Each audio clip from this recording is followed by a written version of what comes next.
Sir मैं दुकान के ऊपर प्रेस कर रहा था, 1 से 1:30 बजे के आसपास की बात है। मेरे पास फ़ोन आया नवीन यादव का, जिसके पास मैं पहले काम करता था। ठीक है, उसका फ़ोन आया, उसने बोला कोई बैंक वाले आए हैं, खाता खुलवाना है, तू और बिट्टू सोनी, जिसका नाम भारत सोनी है, उसको लेकर दुकान के ऊपर आ। मतलब भाई मैं अभी आ रहा हूँ थोड़ी देर में। फिर मैंने भारत सोनी को फ़ोन किया कि भाई आप, वो भाई बुला रहे हैं, आप एक बार दुकान पे चलो मेरे साथ। तो हम दोनों चले गए बाइक लेके। बाइक हमने फ्लाईओवर के नीचे खड़ी करी ताकि रास्ता नहीं था वहाँ पे। हम वहाँ पे गए, दुकान पे उसकी भी बैठे। फिर वो कह रहा है ऊपर चलो। ऊपर हम गए, उसने ऊपर पहले ही 2-3 लड़के बैठा रखे थे। उसने हमारा फ़ोन खोसा, फिर कह रहा है कि पैसे दो हमें 30 लाख रुपए।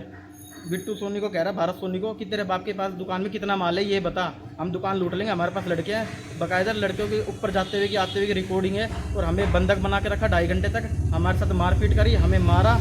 और कह रहे कि ये लड़के जितने ही बैठे हैं ना, ये तेरे को घर से उठा लेंगे, तुम्हें गोली मार देंगे। भोलू सुनार को भी हम अभी बुला लेंगे। उन्होंने नंबर भी लिए भोलू सुनार के। कह रहे कि हम इसको फ़ोन करके बुलाते हैं, इसका बाप पैसे दे के जाएगा, ये पैसे नहीं देगा तो 30 लाख रुपया। क्या तो तू दे, नहीं 30 लाख रुपये ये दे। उनकी साजिश ये है कि हमसे पैसे ऐंठने की, और हमें बंधक बना के रखा और मारा भी हमें।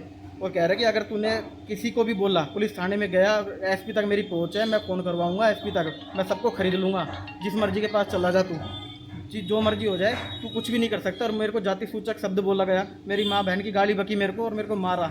मैंने हाथ पैर जोड़ के बड़ी मुश्किल से मैं वहाँ से निकल के आया कि भाई मैं आपके पैसे शाम तक पहुँचाऊंगा। फिर मेरे पास दोबारा फ़ोन आया आधे घंटे बाद कि पैसों का इंतजाम हुआ कि नहीं हुआ। बाकायदा मेरे पास रिकॉर्डिंग है इस चीज़ की। और जो बोले थे उसका फ़ोन करवा रहा है राजीनामा के लिए, वो धमकी दिलवा रहा है किसी किसी के पास फ़ोन करवा के।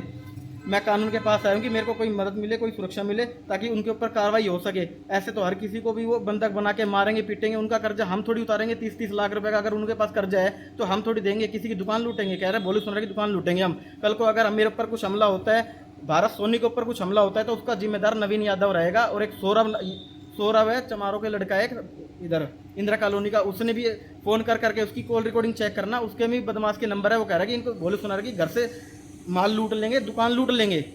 ठीक है, उससे वो भी वहाँ पे बैठा हुआ था। और कम से कम 10-15 लड़के उसने 2-2 करके बुला रखे थे।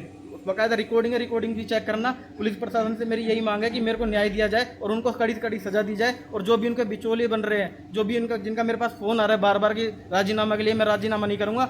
और उन्होंने मेरे को गोली मारने की धमकी दी है। कल को अगर मेरे को और मेरे परिवार को, भारत सोनी के परिवार को, अगर उनकी दुकान भी लूट दी है, उनकी दुकान में चोरी भी होती है, उनके बाप के ऊपर, किसी भी फैमिली मेंबर के ऊपर उनके ऊपर हमला होता है, तो उसका जिम्मेदार वो खुद नवीन यादव और उसके साथी और उसकी फैमिली, और जो बिचौली उनका फ़ोन करवा रहे हैं, जो बदमाशों के नाम दे के धमकी दिला रहे हैं, वो सारे जिम्मेदार रहेंगे इस चीज़ के।